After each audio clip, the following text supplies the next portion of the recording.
Now let's read this problem together. The Electropoly Corporation is the world's leading manufacturer of slip rings. A slip ring is an electrical coupling device that allows current to pass through a spinning or rotating connection, such as a gunturret on a ship, aircraft, or tank. So these first two sentences give us some just general information. And then starting from here, the company recently received a $750,000 of order for various quantities of 3 types of slip rings. And each slip ring requires a certain amount of time to wire and harness. And when you read to here, you should relate this to the Blue Ridge hardtop problem, where manufacturing certain types of models require some resources. Here, the resources will be the time to wire and harness, and those resources usually represent the constraints. Then this following table summarizes the requirement of the 3 models of slip rings. First row is the number ordered. Okay, that means we need to fulfill those orders. And the second and the third row gives the unit of resources for the wiring hours and the harnessing hours required to manufacture this model 1, 2, and 3. These are the same like the tubing, labor, pumps, resources in the Blue Ridge hardtop problem. Okay. Unfortunately, this company does not have enough wiring and harnessing capacity to fill the order by its due date. They only have 10,000 hours of wiring capacity and 5,000 hours of harnessing capacity to devote to this order. Okay, so again, we see limited resources. So no matter how many Model 1, Model 2, and Model 3 that we are going to produce, we only have those 10,000 and 5,000 hours of harnessing and wiring hours to use. However, this company can subcontract any portion of this order to one of its competitors, and the cost of subcontracting, which is to buy, are given here for each model. And also the cost to make in-house are also given in this model. And this company wants to determine the number of slip rings to make and the number to buy in order to fill the customer order at the least possible cost. Okay, so with this first reading of this problem statement, we can abstract those important information like this. Okay, so they received this order of $750,000. Okay, and this table gives the resources needed, and also resources available. Okay, and they also tell us that they won't be able to fulfill all of these orders by themselves, manufacturing in-house, but they can buy from somewhere else. That's the outsourcing. And the cost to buy and cost to make are given here.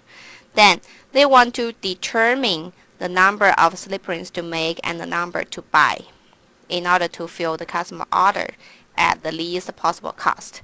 This last sentence is pretty important. It gives us 2 parts of information that's related to our OR model. First, wants to determine. That's the decision. Okay, and what's the decision about? It is to decide how many number of slip rings to make and to buy in order to fill the customer order at least possible cost. And here, at least possible cost. This gives us the objective. Okay, and we want to minimize total cost. And these are our decision. This is our decision. Okay, so now let's define our decision variables. Our decision variables will be how many number to make and to buy. But should we have just 2 variables or more? Then let's look at this. How many models do we have? We have 3 models of the slip rings.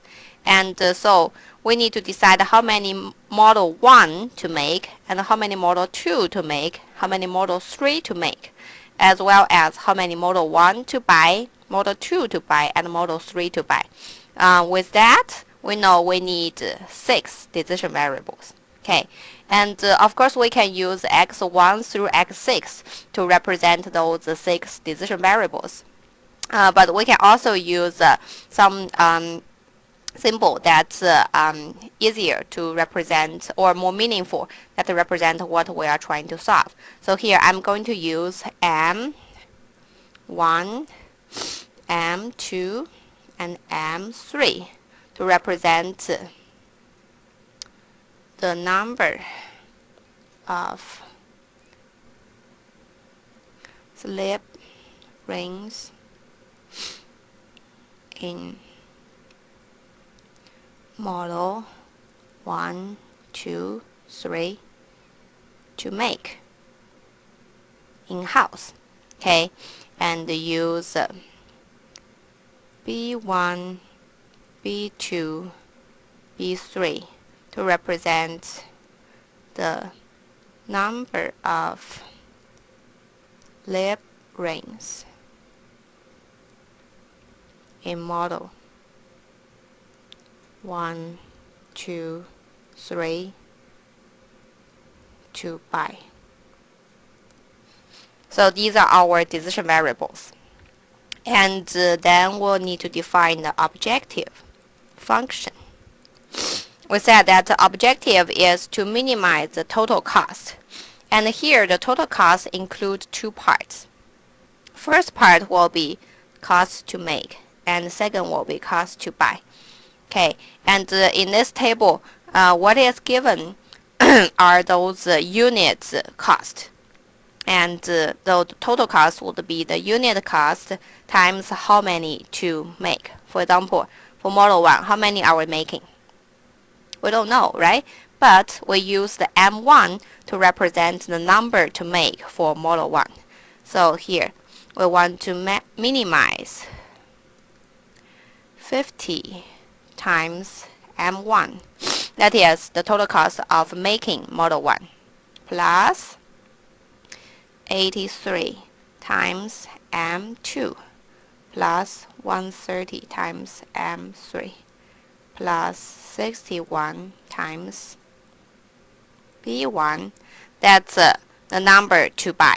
Okay, plus 97 B2 plus 145 B3. So these are the total cost to make versus to buy.